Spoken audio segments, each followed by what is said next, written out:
दिसंबर 1999 में आए गुमनाम खत से शुरू होती है एक prolific serial killer Javed Iqbal की कहानी।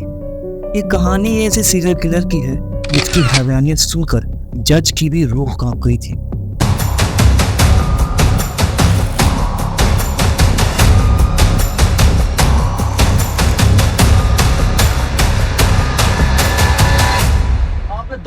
आपने 200 बच्चे क्यों नहीं कत्ल किए? 100 क्यों? इंतकाम कर रहे थे ना आप। इंतकाम कर रहे थे। मेरे पास आज भी इतने पैसे थे कि मैं ये सिलसिला जारी रख सकता। इस कहानी की शुरुआत होती है एक खत यानी चिट्ठी से। ये बात दिसंबर 1999 की है। जगह पाकिस्तान का एक उर्दू अखबार। उस उर्दू अखबार के संपादक को एक खत मिलता है। उस चिट्ठी की पहली लाइन को पढ़ते ही संपादक सम रह गए। उस खत में लिखा था, मैंने 100 बच्चों के कत्ल से पहले उनका रेप किया, फिर उनकी लाश को ढेर सारे तेजाब में गला दिया। मेरा मैसेज पूरे दुनिया में पहुंचना चाहिए। अब मेरा मिशन पूरा हुआ। मैं जा रहा हूँ रावी नदी में अपनी जान लेने। इस चिट्ठी के साथ एक पार्सल भी आया था।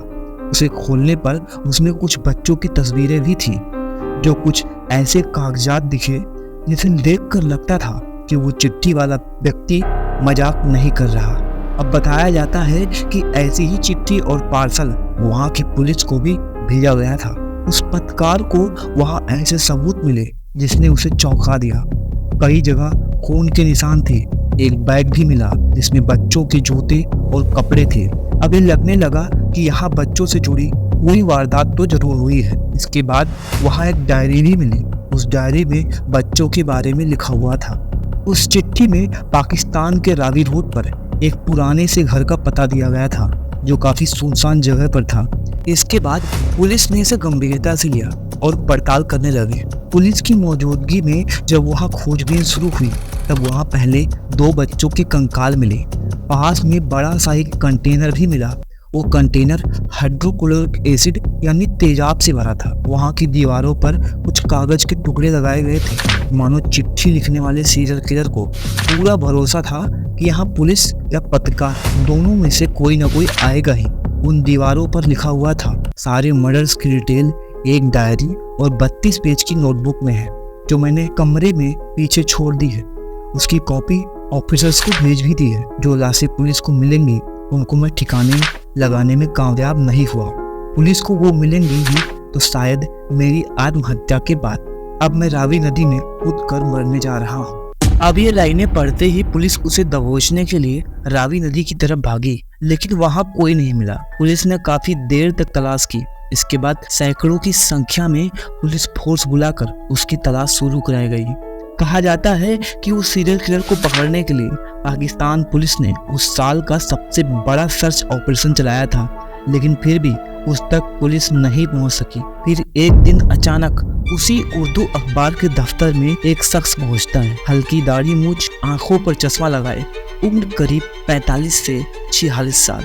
इस शख्स ने अखबार को अपना परिचय दिया और नाम बताया, जावेद इकबाल। फिर बोला, मैं वही हूँ जिसने लेटर भेजकर 100 बच्चों को मारने की बात कही थी। फिर उसने अखबार के संपादक से कहा कि वो सरेंडर करने आया है। अब पुलिस के सामने चुनौती थी कि आखिर यही वो जावेद इकबाल है या कोई और। इसने किन बच्चों को मारा है, क्यों मारा है, सिर्फ बच्चों को मारने के पीछे वजह क्या है? इस सब कुछ पुलिस के लिए बड़े सवाल थे। लिहाजा पुलिस अब उन पन्नों की एक एक परतें खोलने लगी जिनमें न जाने कितने बच्चों की चीखें दबी थी और न जाने कितने बच्चों के सपने जिंदा दफन हो गए थे।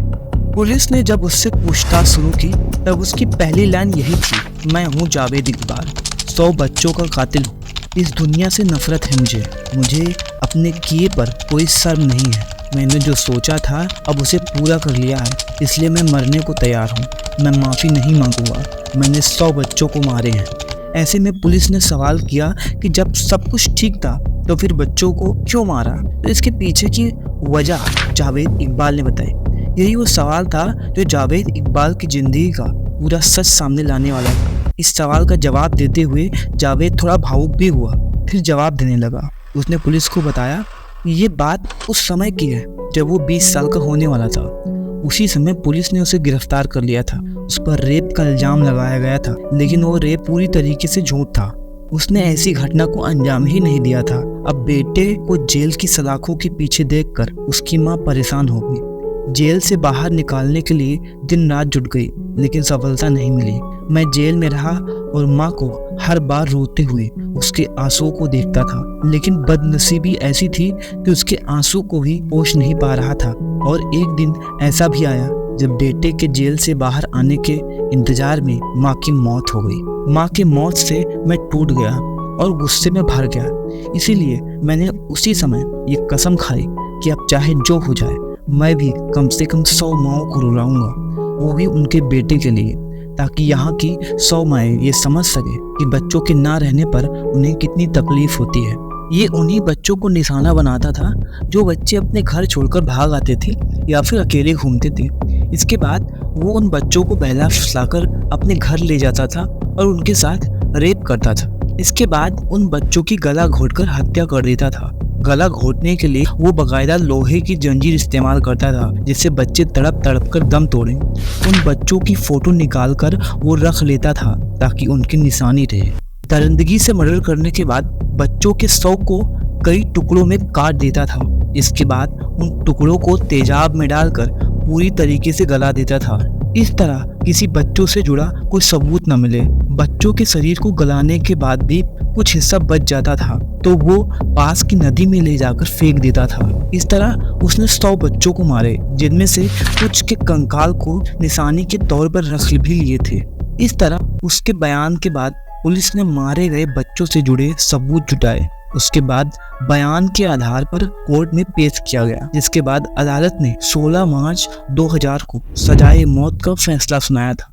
उस समय के जज अल्लाह बख्श ने 16 मार्च 2000 को जावेद को 100 बच्चों की बेरहमी से हत्या का दोषी करार दिया।